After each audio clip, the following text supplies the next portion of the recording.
Have you ever looked back at a relationship you gave everything to and still ended up feeling discarded, wondering what went wrong? You stayed loyal. You gave love. You offered your presence, your strength, your quiet devotion.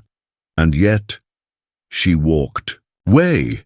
And the question that keeps echoing in your mind is the one so many good men ask after heartbreak: wasn't I enough? You're not alone.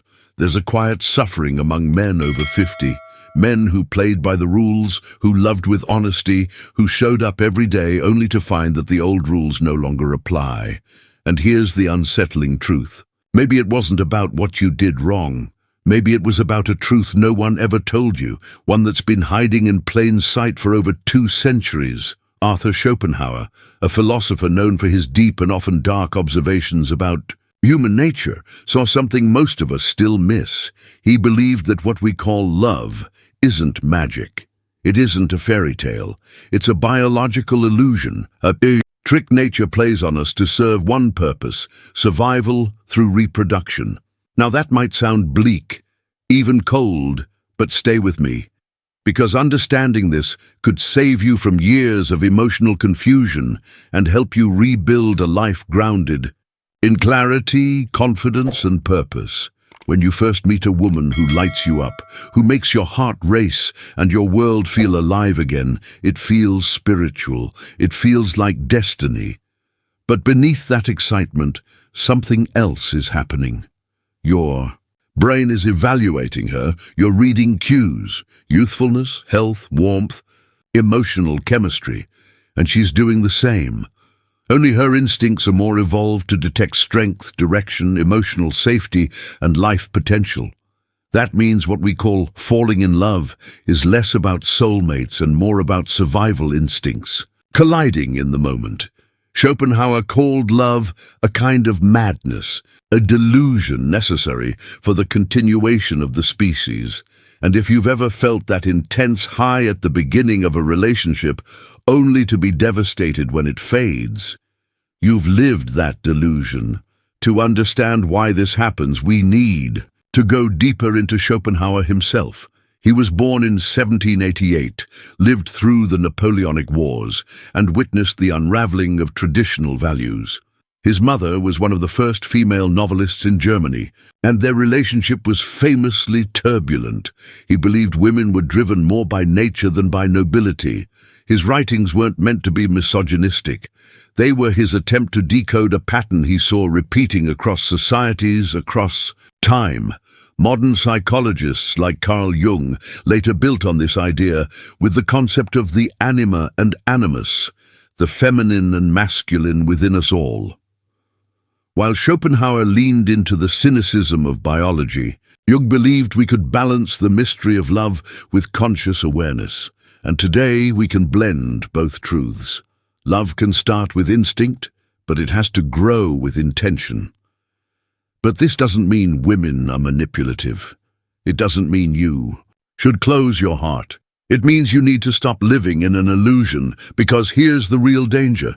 The man who chases love the way he was taught, through sacrifice, through overgiving, through self-erasure, is the man who often ends up lost.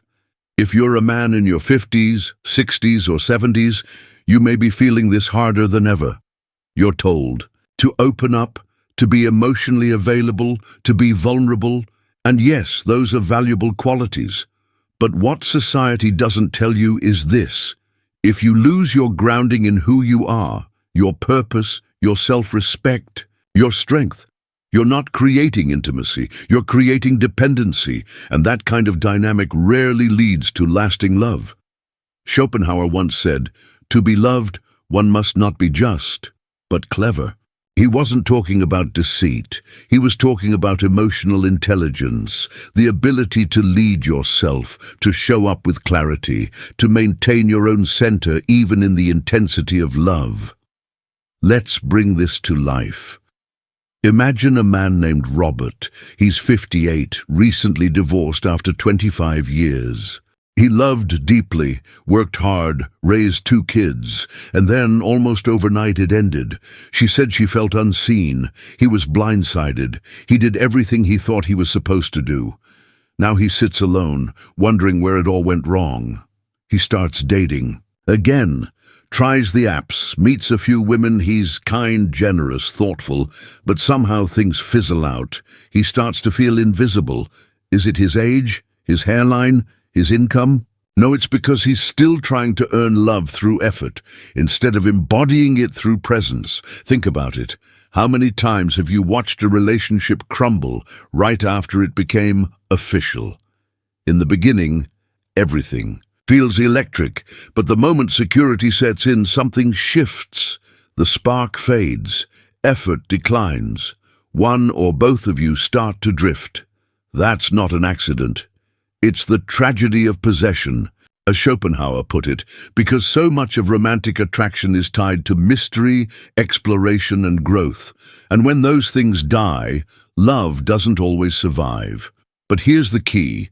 The man who understands this doesn't panic. He doesn't double down on overgiving.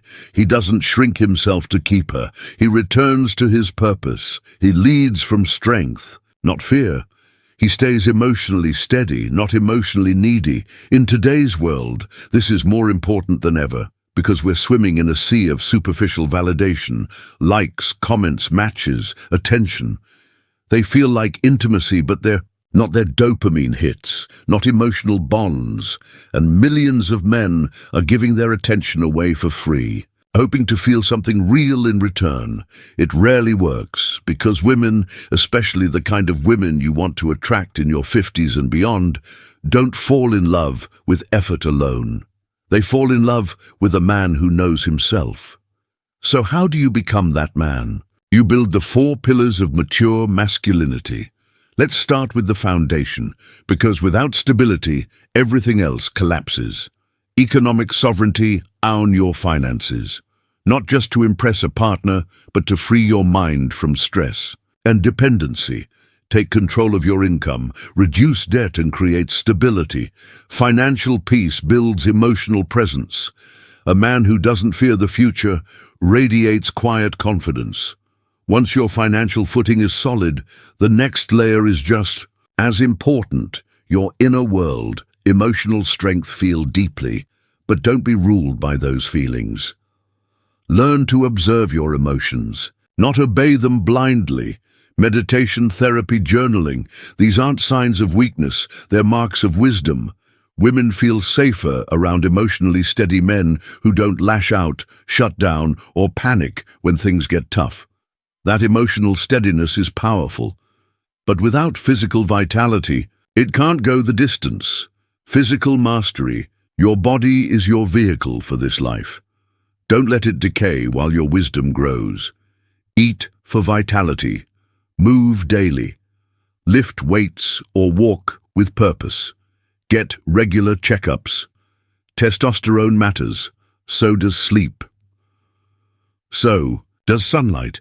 You don't need to look 30, you need to feel alive. And when your body and heart are aligned, it's time to engage your deeper purpose, your reason for being. Philosophical depth. Don't just consume information, reflect on it. Ask better questions. Who am I now? What do I believe in? What do I want the last 30 years of my life to stand for? Read. Write. Speak with men who challenge you. Go beyond the surface. But even with all 4 pillars in place, there's one more place to go. One more part of yourself that needs attention and care, and let's go deeper still. You may be carrying emotional wounds, not just from past relationships, but from your children, your parents, or your own younger self. The man who never felt seen by his father, the man whose adult son won't speak to him, the man who sacrificed his dreams to keep the peace, only to be left alone. This is where real healing begins, when you face those ghosts, not with bitterness, but with courage. And healing isn't abstract, it's practical. You can begin rebuilding yourself with a clear, empowering path forward. Because if you want love again, real, lasting, mutual love, you must first rebuild your foundation, not for her, but for you. Let's create your rising man blueprint. Week 1. Clean the slate. Reflect on your last relationship. Write down 3 lies you believed about love. Replace each with a truth. Week 2. Physical reset start. Walking 30 minutes daily. Reduce sugar. Go to sleep by 10 p.m. Get blood work done. Set 1 health goal. Week 3. Emotional honesty. Journal every day. Ask, what am I avoiding? What am I ashamed of? What am I proud of? Week 4. Reclaim purpose. List 5 things that make you feel alive. Reconnect with 1 hobby or mission that isn't about anyone else. Week 5 and beyond. Connect from wholeness. Start socializing again, not to chase women, but to enjoy life. Volunteer.travel. Say yes to new people, not because you need love, but because you are love. And before we finish, let's clear up a common misunderstanding. Because what this path leads to isn't bitterness or isolation. It's about turning toward a clearer understanding. And let me be clear, this isn't about turning your back on women. It's about turning your face toward truth. Love is real. Women are not your enemy. But the myths we were raised with, the belief that if we just love hard enough, sacrifice deeply enough, we will be chosen and cherished forever, that belief is a lie. What women respond to today isn't sacrifice, it's self-respect, it's direction, it's presence. And the man who lives from that place, he doesn't need to beg for love, he becomes love. So, let me leave you with this. You are not broken, you are becoming, and this chapter of your life, it can be the most powerful one yet. Not because a woman finally sees your worth, but because you do. If this message spoke to you, don't just watch in silence. Comment below. Tell me which part hit you hardest. Subscribe to Smart Advice 50, and let's build a life of strength, clarity, and purpose together. Because this journey, it's not just about getting love, it's about becoming the man who no longer has to chase it.